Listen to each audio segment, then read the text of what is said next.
All right, welcome to the latest episode of Blood Money. Today we have Ken Degraaf, a rep from Colorado Springs in Colorado. How you doing, sir? I am well, thank you. How about yourself? I'm good, but it doesn't sound like all is well in Colorado. So let's dive right into it. First, give us a little introduction as to who you are and what you have been working on out there in Colorado. Well, I'm a retired Air Force, active duty Air Force Reserve, Air National Guard. Thought my community service, as it were, was done after 27 years in the Air Force, Colorado politics. I've just been elected for the second time, so this is my third year in the General Assembly. We'd kind of hoped that maybe things would tone down a little bit after the overwhelming election of Donald Trump, and it really hasn't. They are really trying to get their agenda out in full as fully implemented as possible. It has not dissuaded them at all. So it probably is. In fact, they're probably more so. So a lot of bills that are really attacks on children. They want to medically, mechanically, surgically reaffirm any gender other than for a meaningless term now, other than what the child was born with. They want to insurance programs like 1309. They want to have fund all of the programs that they just can't get enough of. So taxes on insurance programs. I was just looking over 1297, talking about subsidizing insurance and reinsurance for 80% of the population, and on 20%, and even bills like SB 25-183 that we had on Sunday.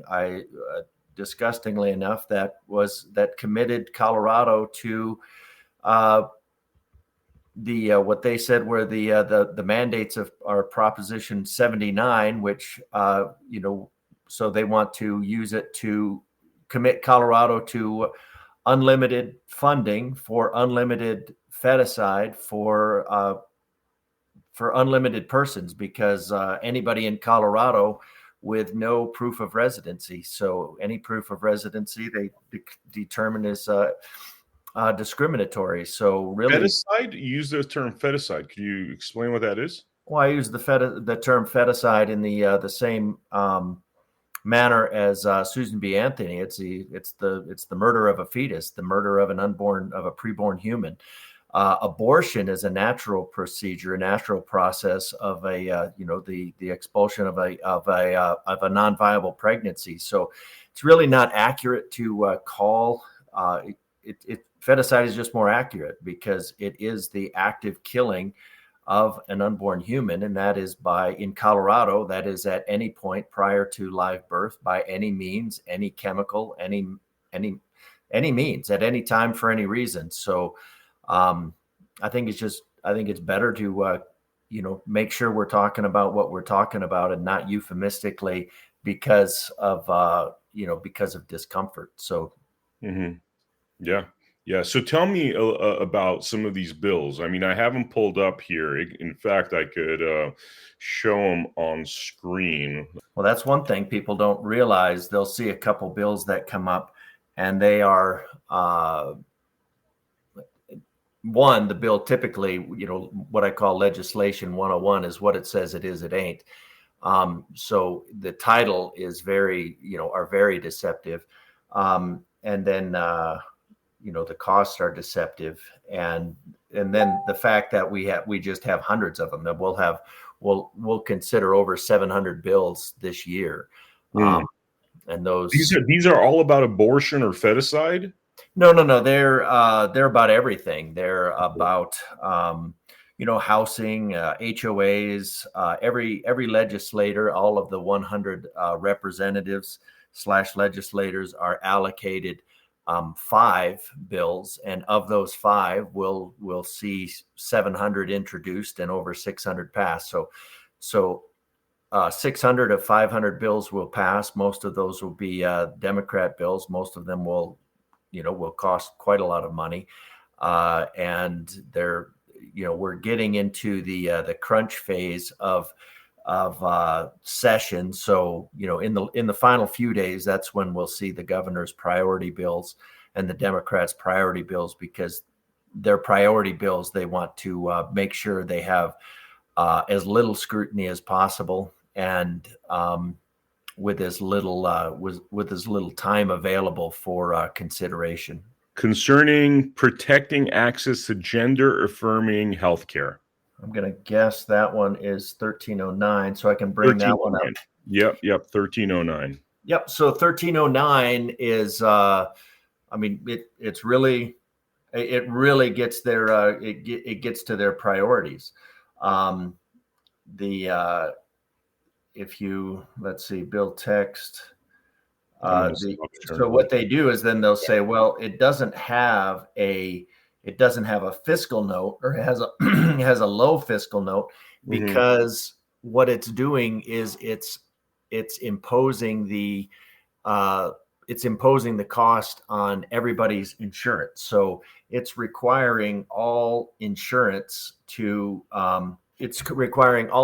programs that are offered in the state to cover what it calls gender affirming healthcare, which means all supplies, care, services, medical, behavioral health, mental, psychiatric, habilitative, surgical, therapeutical, hormone therapy, skin tightening, face remodeling, genital remodeling, rhydectomy, I don't even know what that is, lip lift or augmentation, mandibular angle augmentation, orbital reconstruction, rhinoplasty, laser hair removal, breast chest augmentation, reconstruction. And so let me get this straight. This is stuff that now everybody has to pay for if this bill gets through?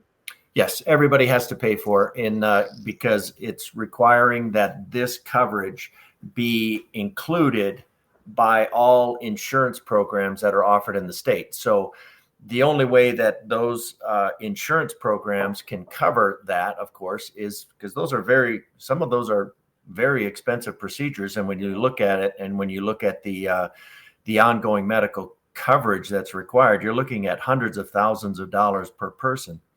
Now, they say, well, that won't really add too much to your policy because, of the very, what they say is a very small number of people that will do that. Although I would imagine that if the state is picking up the tab, we'll have an influx of people from other states that,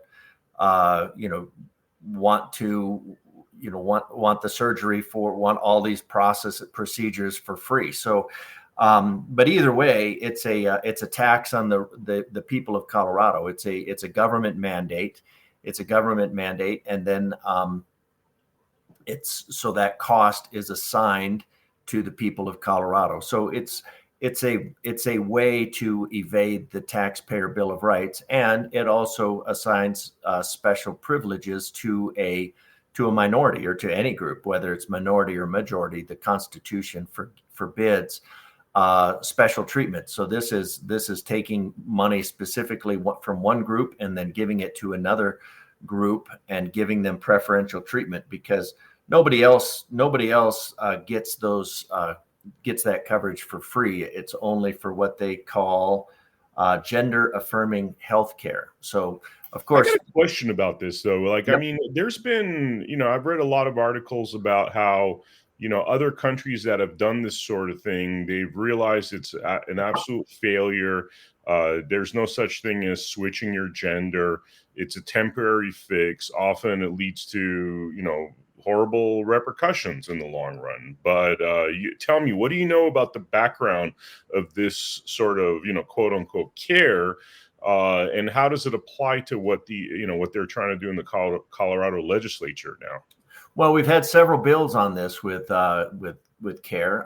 One of my bills was House Bill 25-1254, And you're right. The CAST study, which was, I think it was like 29,000 outcomes they tracked.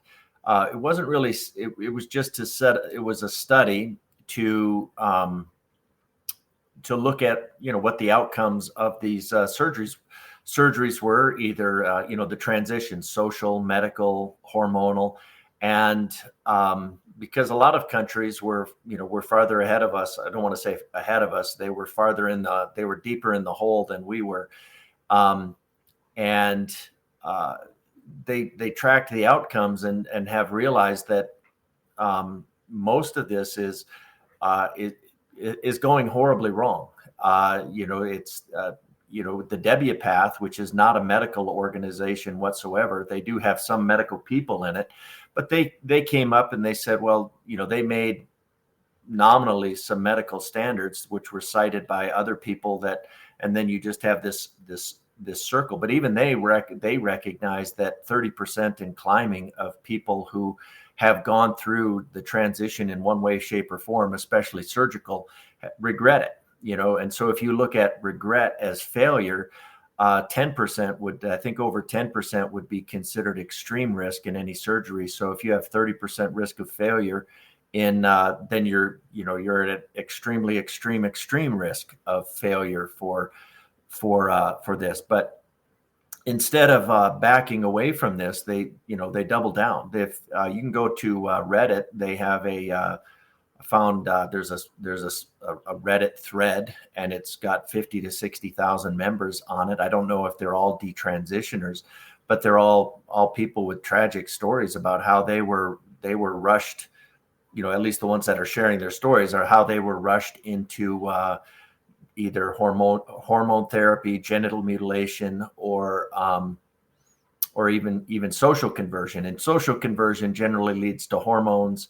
Hormones lead to surgery, and then 30%, at least according to the Debbie Path, who's an advocate for it, at least 30% of them lead to regret. And there's no undoing it. There's no undoing the damage from hormone blockers. There's no undoing the damage from surgery.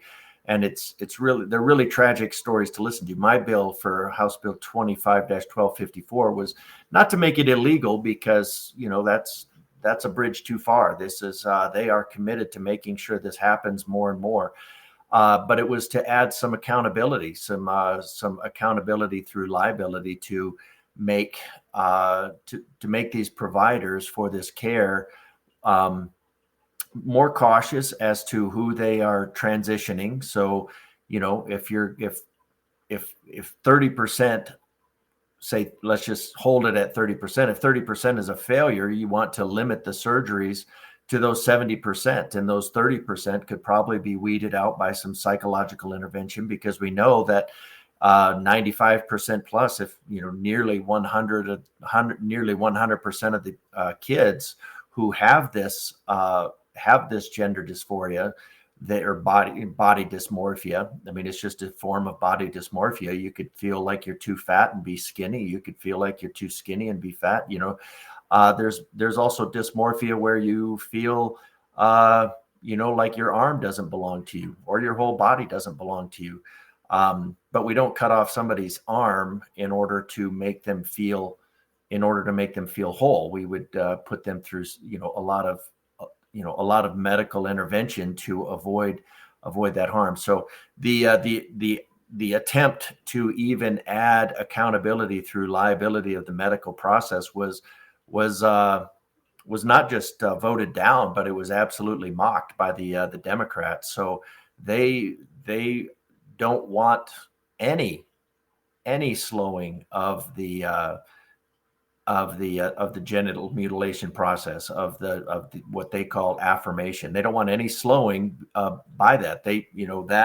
That 30% and plus of the kids feel regret almost immediately, or they become lifelong medical experiments. We had some testimonies on that. Absolutely tragic. Doesn't slow them down at all. So they want no accountability. And in fact, there's bills. If you go to, I don't know if you've ever heard the website or looked at the resources on ratedbooks.org. rated books is like one continuous word.org. They show the grooming porn, the predatory porn that's kept in been put in school libraries, the books that parents are trying to get out. And we had a bill last year for SB 24-216 to make sure that those books were kept in school systems. And this year we had SB 24-216 made sure that those books would not be removed from public libraries. And this year we had SB 25-2063 that makes sure that those books stay in school library, in public school libraries. And I tried to read from a couple books. They're rated 0 through 5. I tried reading from a book that was level 4 and was shut down, and was shut down for reading a level 5 book because the room full of adults were uncomfortable with the content, but they want these books in public libraries. And so when you say shut down, you're talking about you're in the legislature, you're trying to read these books that children are allowed to read, and they wouldn't let you read it? Correct. I mean, we are, it's the rules, it's the parliamentary rules, and the chair has the authority in this case to make sure that that what you're talking about is germane to the subject. And they also have, so when I would read passages from the books, because that ratedbooks.org has these books broken down, and they have the harmful content highlighted. And the sponsor of the bill of House Bill 25-063 specifically mentioned books that were particularly edifying. She thought were like the Kite Runner.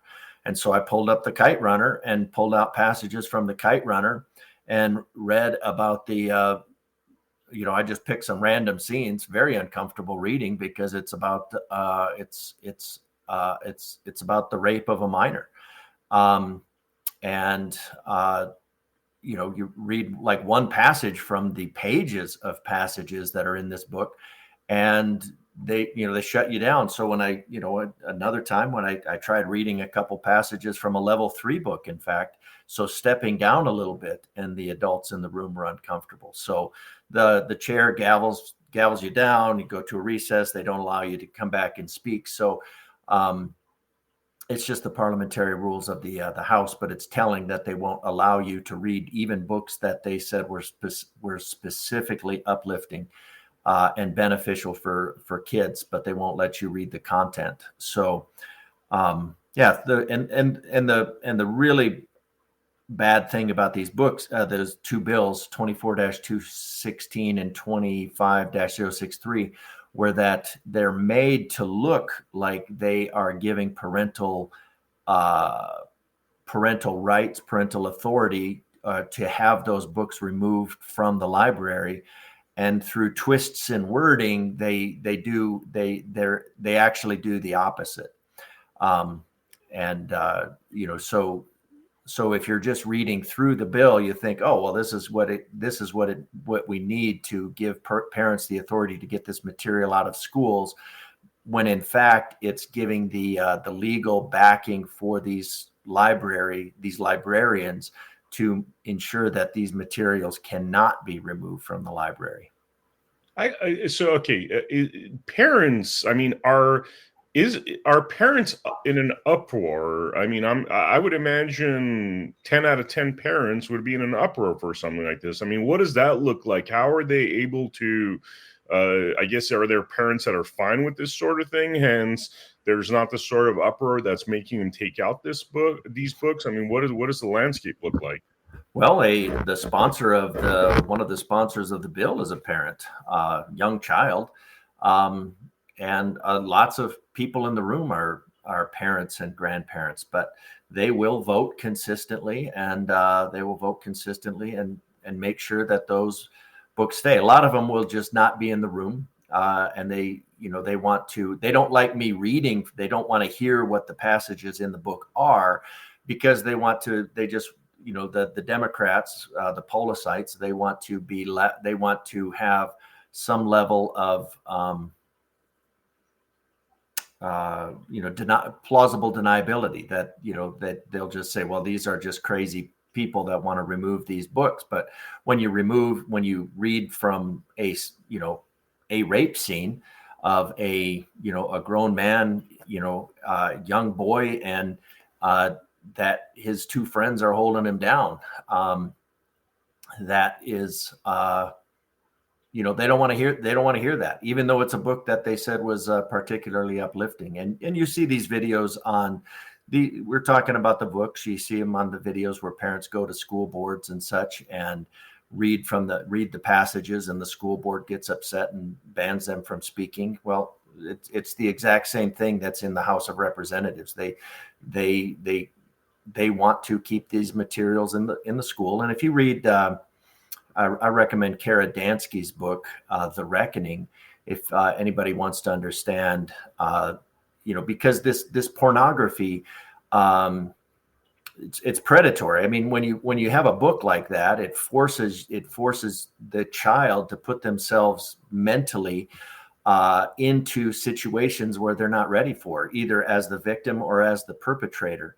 And we know from reading books like Deutsch's The Brain That Changes Itself on brain plasticity, highly recommend that to anybody who's dealing with these things, that it causes physical changes in the brain. It basically sets up an addiction loop to dopamine, because kids are being exposed to, very, very primal biological motivators. I mean, your brain is wired for sex. I mean, it's ultimately your biological purpose. So it's triggering these thoughts. It's triggering emotions. It's triggering, and it really destroys kids' ability to have relationships in the future. It destroys their idea about sex. We know from previous conversations in this that kids are going to the hospital because they're trying out things that they're reading in books that are in libraries, because it's trusted adults that are putting these materials in libraries. So kids, they're not prepared to question and say, well, these trusted adults in my life are really predators. Let me ask you. This seems like blatant child abuse. This seems as though these people should be arrested immediately. And I'm talking about anybody that's pushing it, including parents. That just seems like logic and common sense. What's going on there? Well, if you were to go get one of those books and give it to your neighbor kid, you would probably be arrested. You could probably be arrested. But somehow, when we do this for in the setting of a library, in the setting of a trusted system, then it's protected. And if you look at a bill like 1312, and that was, it goes completely awry, because that it classifies even questioning anything about let's say you have two parents, and one of them, and you see this, it's a version of Munchausen's by proxy. It's called, in the community, it's called Transhausen's by proxy, or that, where it's typically an attention-seeking mom will have will essentially groom and there are examples that were given where moms basically, or a parent, let's just say, grooms their kid into becoming into questioning their sexuality, and the kid doesn't even know what sexuality is, and then the mom's got them cross-dressing. And there's an example of this, by the way. Gentleman by the name of Jeff Younger, whose child was 2 years old when the mom started transitioning the child. Texas apparently said that shouldn't happen. Mom kidnapped and trafficked the child to California, where this child is not even wasn't even in puberty to understand his own sexual identity.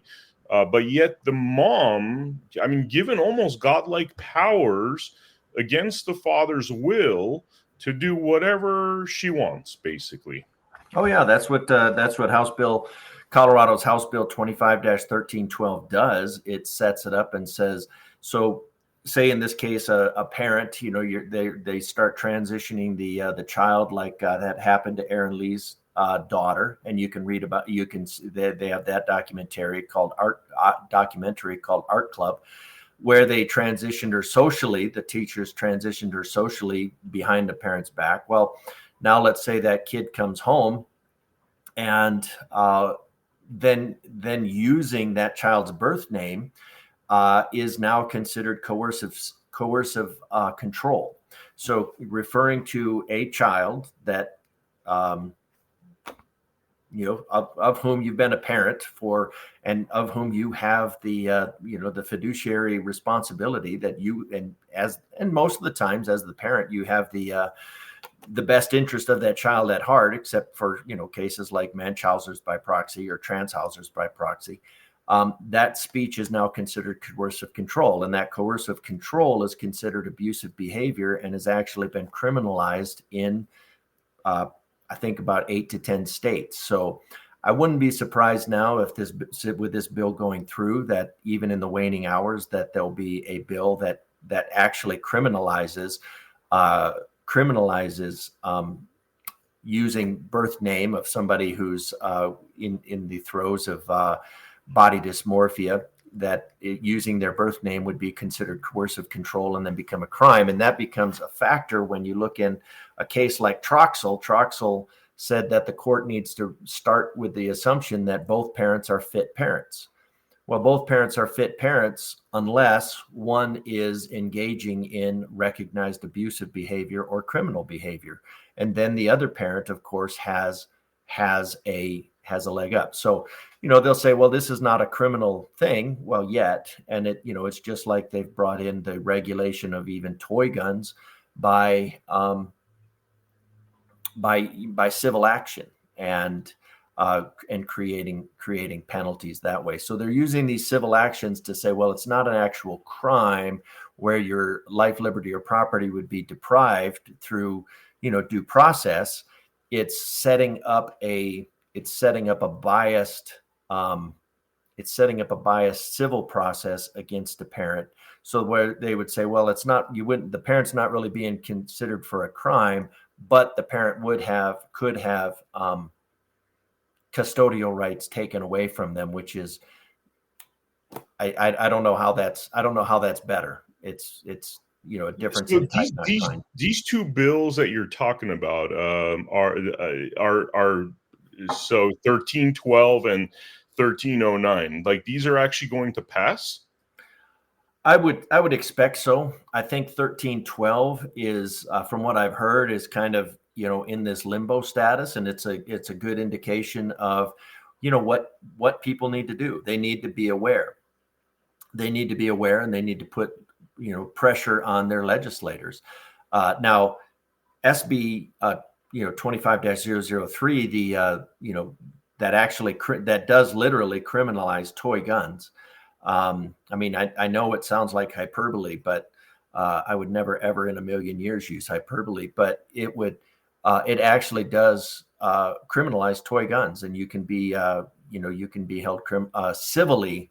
Again, it's not criminally liable for responsible, but you could be sued for having a toy gun at a political event. So the governor actually, he waited for a long time and then signed off on it. So 1312 is kind of being held off. So I suspect it will be brought. I think it will be brought forward with the the onslaught of legislation in the waning hours, so that it can when people aren't paying attention, when people are fatigued from all the onslaught of bills, that they'll push it through in the Senate in the waning hours when there's little time to debate it, and then it'll just go in, and then people will find out when all of a sudden there's custody, because it's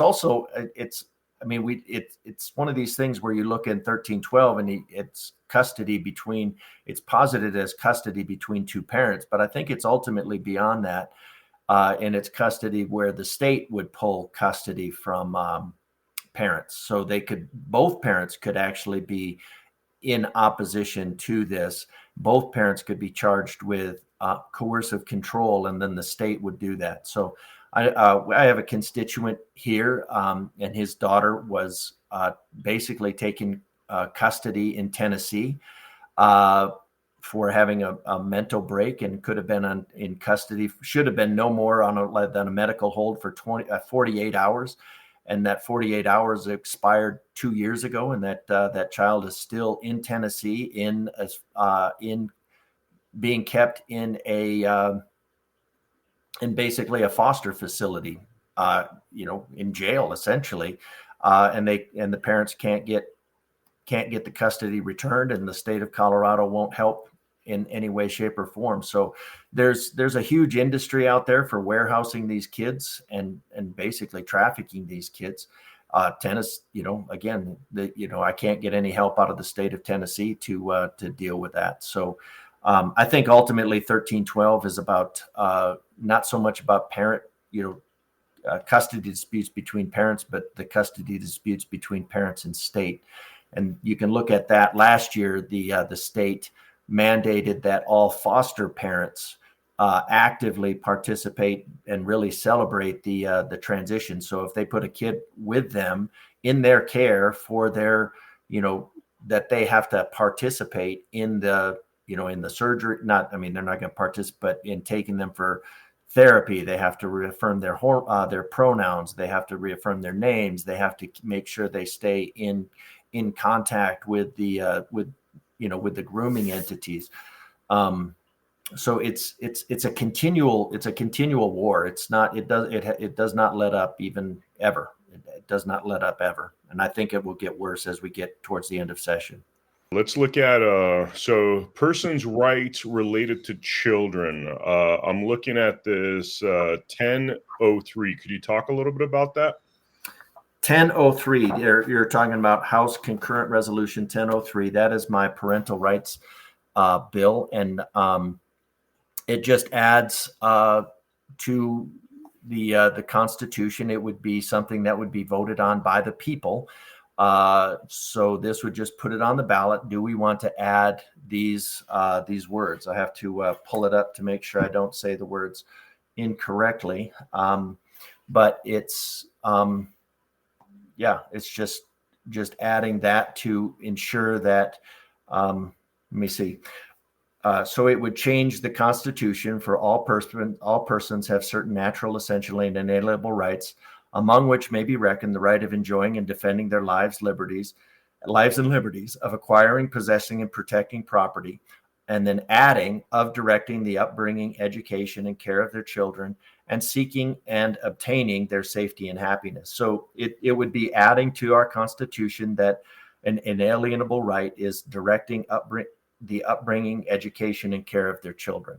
So that would be something that typically nobody would ever think that you would have to add to the Constitution, but we're at that point where we do. So it'll be an interesting thing to see if the Democrats in the Colorado House of Representatives are willing for the people of Colorado to vote on whether they think that their natural rights under the Constitution of Colorado should include the direction and upbringing, education, and care of their children. So, I mean, that seems like a given, isn't? So, I mean, constitutionally, aren't children considered the property of the parents? Question one. And if they're considered the property of parents, I mean, doesn't the Constitution already give them the right to do everything that you just talked about? Oh, that's an area where they'll flip out if you say something like that children aren't property and you can't do that. Now, we talked about earlier in the case of the unlimited feticide that children are considered property. They're considered the property of the mother, and the mother can dispose of it, sell it, whatever she wants. So we have that now. As soon as the child is born, really, I'd say the Democrats view that child as property of the state, and in the terms of parental responsibility. But you're right. Basically the law has upheld that It's, to say that the children are property, but the parents have the responsibility. They have the fiduciary right to, that's something that constitutionally has never been questioned. That would fall under the laws of nature and nature's God, as evidenced by. So it's clearly in our founding documents. It's clearly in the basis of our law, but it's been so undermined by the left that wants to strip the children from parents. That we're to the point of saying, all right, we need to put this in there. But you're right, it shouldn't be a question, and if we were living in a land of logic and reason and constitutionality, it would never be needed. But we're not in that land. I mean, what happened to this country? Like, what happened to this country where, I mean, these topics we're talking about in terms of, when I was growing up, for example, you kind of came of age, and our version of wanting to find out about, sex and naked bodies and all that kind of stuff was that, you're a kid that's 13 to 15 years old, you sneak into the section of the bookstore where they have Playboys. And this seemed like kind of like a normal course for a young man, now we're talking about kids that haven't even gone through puberty. And I remember, being an 8-year-old, not knowing anything about sex, but we're allowing the targeting of these minors. And on surface value alone, this just sounds like complete insanity. What happened in this country where this is even a topic of discussion? Well, vigilance is the price of liberty. Slavery is the price of apathy. We were apathetic. We've been apathetic. We don't, we took it for granted that people that wanted to work with children had the best interest of children at heart, and that's probably the case for the majority. But it also attracts predators, and we were not careful for that. We have a government system that we thought was locked in. Our legislators are required to act, they take an oath to, acting constitutionally. And,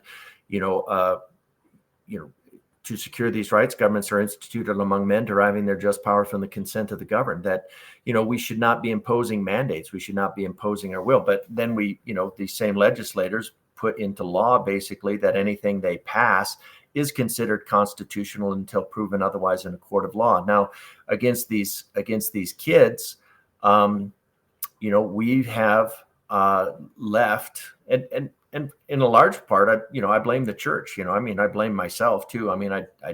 My dad was involved in all things, with school board, and I was annoyed by that because I wanted him to be home, but school board, church board, all these boards, and then but you don't realize that how quickly these things slip away. And if we look at say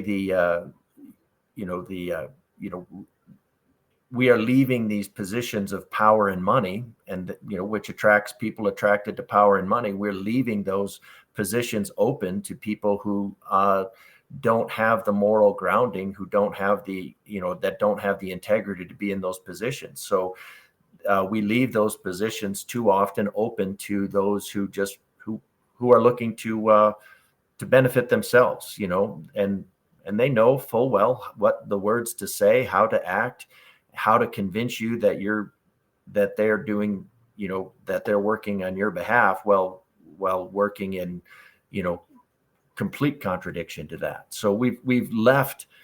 One thing that I say about Republicans, is a great thing about Republicans, is that we don't want to be involved in government. We don't see the solution. We see that there's no solution. There's no problem. The government can't make worse with the solution. So we don't look to solve our problems with government. So we don't look to get involved in government. Well, that leaves government open to other people. That leaves it open to Democrats who worship government and see government as the solution to everything. And it's like Bastiat talks about it, the social engineers. They can't wait to be in positions of power so they can impose their good intentions on you. So, we've left all these, we've left these positions open to people who are using that, and they also lack the integrity and they lack the moral basis. And, they fall into the, and we've left it unfortunately open to, people who obviously at some level have a proclivity to prey on children, or at least are willing to look aside or enable the predatory behavior against children. Or worse, they feel they have been convinced somehow that what they're doing is in favor of children. There are people that go up there and they just think that the genital mutilation is the best thing in the world for these children. And then they move on to the next kid. So it's bizarre. It's bizarre being in this position. I know that people can't believe that it's happening. I worked in the Capitol and I have a hard time believing that it's happening. So I certainly can understand how people outside the Capitol can have a hard time believing it's happening. It's wild, man. It's really wild.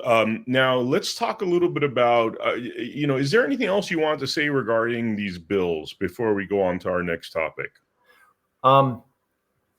Well, I recognize that it's really hard for people to be involved in them because, again, there's, we have roughly 100 days, and there's going to be, 700 bills presented, 600 bills passed.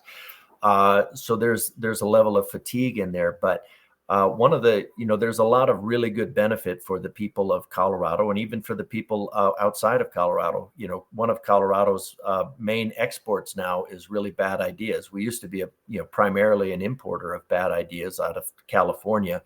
And, now, I guess they've graduated and we're exporting bad ideas. So, people watching this, watching what's going on with the legislation can follow the bills and can testify on these bills. And, it does feel like it's an exercise in futility, but it is a 2 to 3 minute opportunity to insert some level of truth. And, 1, 2 to 3 minute testimony is not going to have, maybe it has all the impact that it needs. You never know. But if you have 20 or 30 or 100 people testifying and giving the truth and telling, and trying to correct the lies that are being spread, it does have an impact. There are discussions that are happening on the floor that, there is some impact. So what citizens need to realize is that they need to be involved in politics.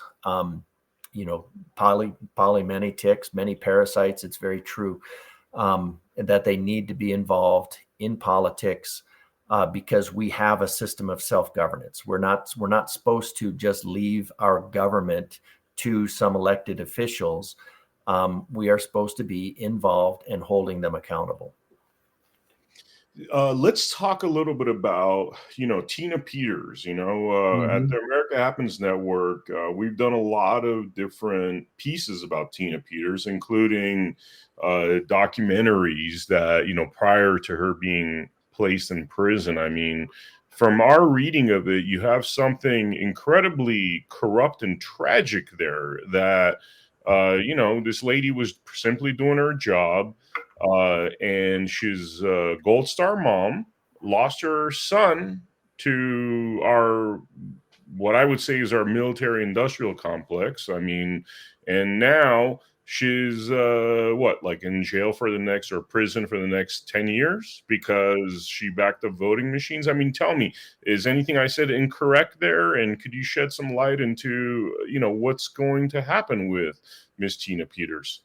I don't know what's going to happen with Tina Peters. She is Gold Star mom, but she's just a Gold Star, certainly by status, but it's a Gold Star individual. She is held to her ground against, and she was kangarooed into prison by Phil Weiser. they are counting on the people of Colorado, the people of the United States, should just kind of forget about that.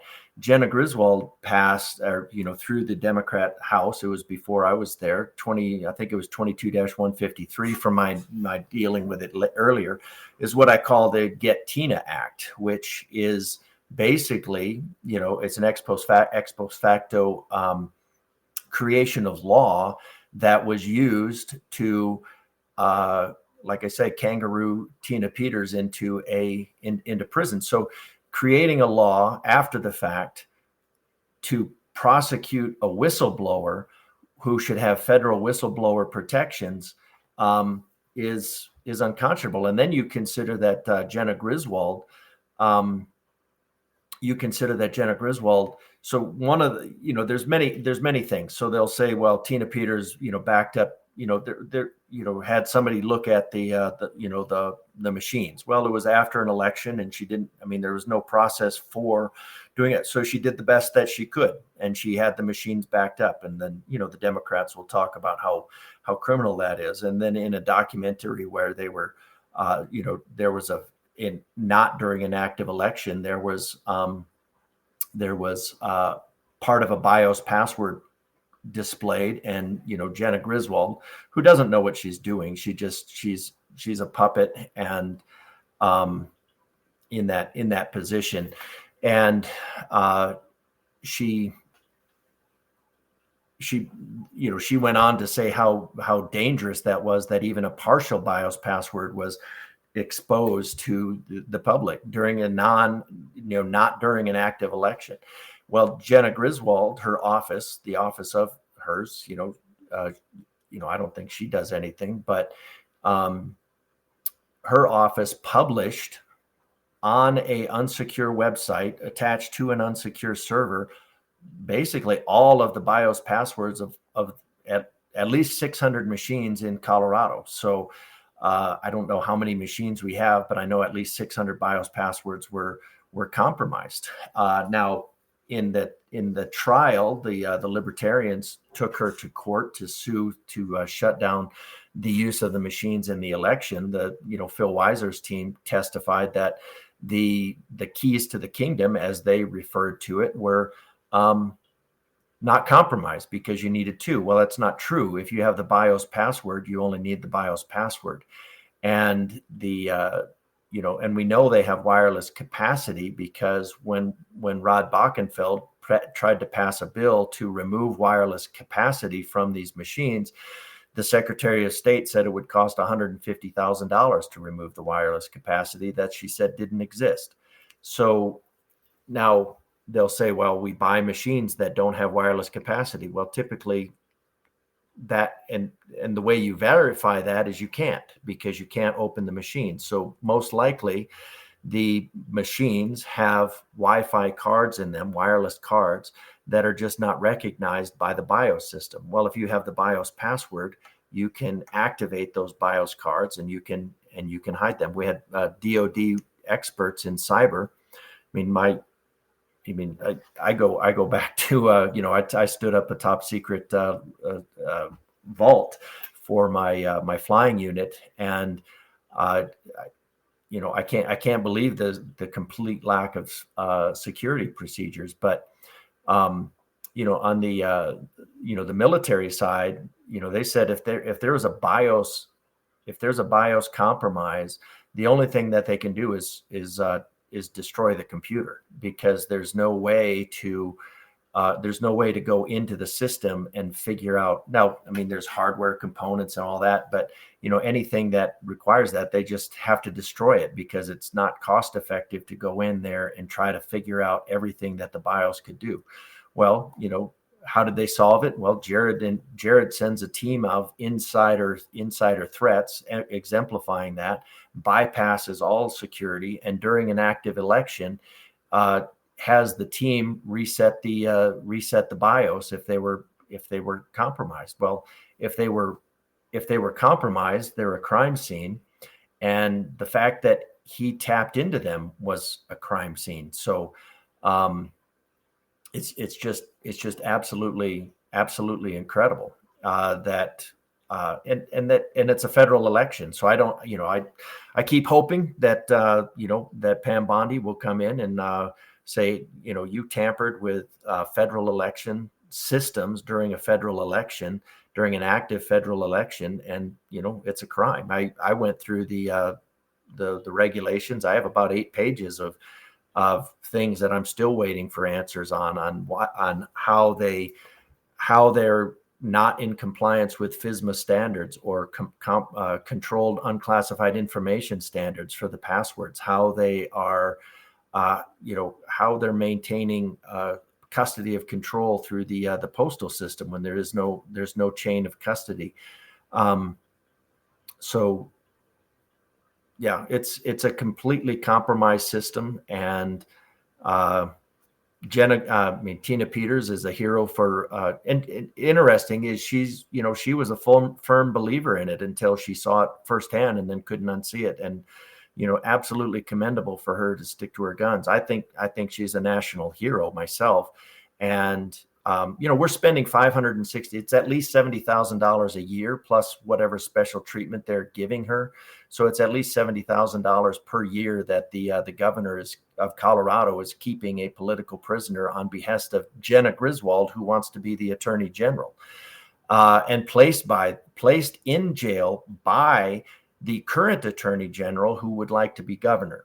So it's a really despicable system that we have here in Colorado. And of course they threaten anybody who speaks against it. They've got an investigation going against me for a website I mentioned on, because they want, it's just a harassment. It's just a harassment thing to try to shut me up.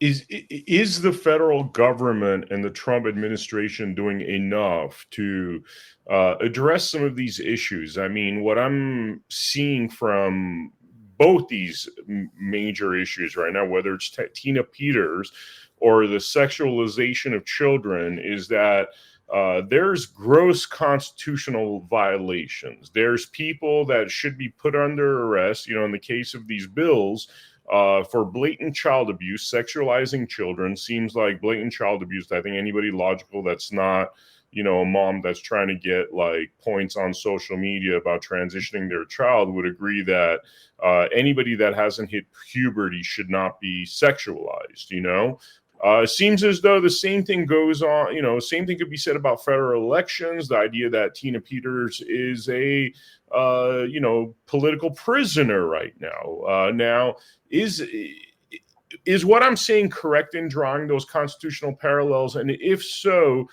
is the Trump administration, Pam Bondi, doing enough to address these issues? Well, I don't know. I don't know what's going on behind the scenes. I know that, so I hope they are, for the sake of Colorado, the polis scourge has to be removed. And, people will say, well, these things are unconstitutional. It's like, well, you have Phil Weiser, you have Jenna Griswold controlling the elections, and you have Jared Polis. You have this trifecta of corruption.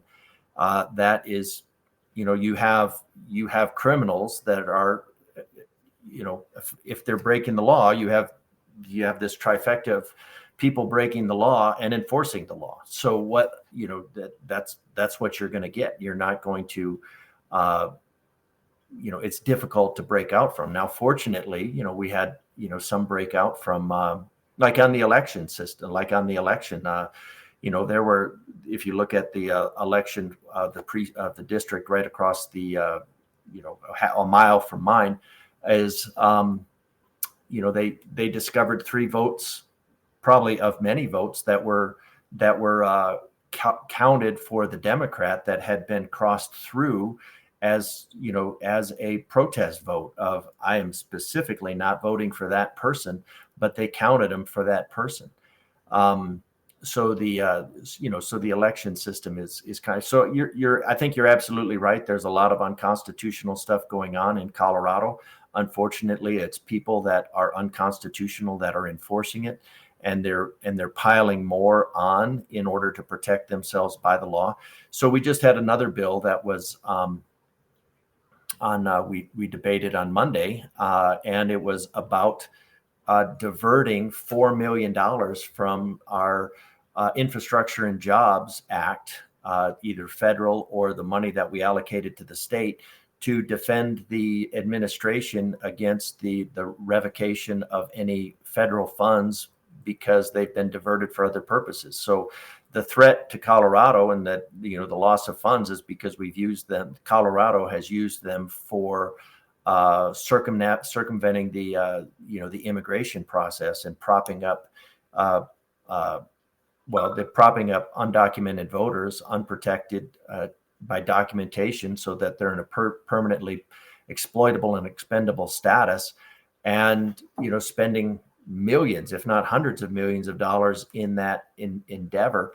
And so now the federal government is stepping in and saying, well, if you're misusing those funds, then we're going to take them away. And ironically, they want to misallocate money out of our infrastructure and jobs into defending the misallocation of money, including the possible criminal misallocation of money. So they're taking money from the taxpayers to defend potential criminal activity. It's just bizarre. It's like I said, it's hard. I understand why it's hard for people outside of Colorado to believe what's going on, because I'm in a seat working with these people and I have a hard time believing what's going on.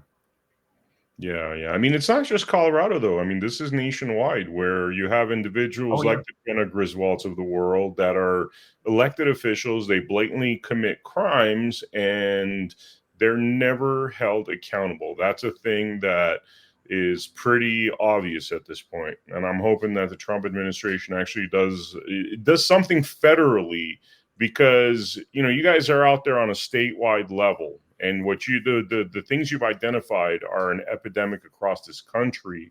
It seems to be that in order to put a full stop to this nonsense, something federally has to occur that doesn't even allow these bills to get proposed. That's the issue, I would think, and how to fix it, holistically throughout the nation. Well, more than that, what we need is local intervention. People will ask me and say, well, what made you want to get into politics? And I can assure you, nothing made me want to get into politics. I was quite happy being retired and, not being in politics. So nothing makes me want to be in politics. It's not on my bucket list of things to do. It's not on my desired list of things to do. It's just something I can do. And we need to save the country. People need to get out of their comfort zones. And I think, things really change. We can't, we did this on the last time. We thought that Donald Trump was in office and he was going to clean out the swamp. Well, everybody needs to look down, because you're at least ankle deep, if not knee deep, in the swamp. These things are your school board. They're your church board. They're your county commission. They're your, it's everywhere. And the primary thing that we're doing is that people of integrity, the church, is complicit in this, in that we are leaving these positions open for people that lack integrity.